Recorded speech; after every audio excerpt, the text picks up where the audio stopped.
One of the biggest political battles heading into the next election isn't about a brand new law.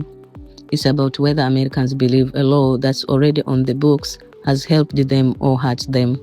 That debate returned to the spotlight after Senator Mark Kelly renewed his criticism of President Donald Trump's, I quote, "big beautiful bill," end of quote, arguing that its long-term effects continue to reshape the nation's economy and safety net.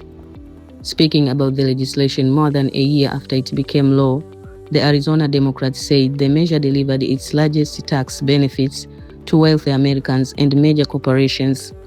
At the same time, Kelly argued that millions of families have faced reductions in health care coverage and food assistance, making it harder for many households already dealing with higher living costs. Supporters of the law see the picture very differently. Republicans and the Trump administration have defended the legislation as a major economic achievement, saying the tax cuts encourage business investment, strengthen job creation, and help keep the United States competitive. They argue that economic growth generated by law benefits workers and businesses alike, while critics disagree over who has seen the greatest gains. Kelly's renewed comments come as Democrats continue making healthcare affordability and the cost of living central themes ahead of the upcoming midterm elections.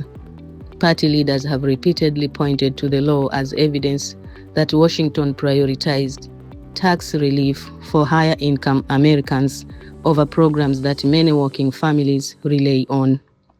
That sets up another major policy debate on Capitol Hill and across the campaign trail. Voters can expect to hear competing arguments over taxes, federal spending, health care, and economic priorities as lawmakers try to persuade Americans that their approach offers the better path forward. For now, the, I quote, "big beautiful bill," end of quote, remains more than just legislation. It has become a defining political issue that both parties are using to shape the next chapter of the national debate. We'll be watching closely as that conversation continues.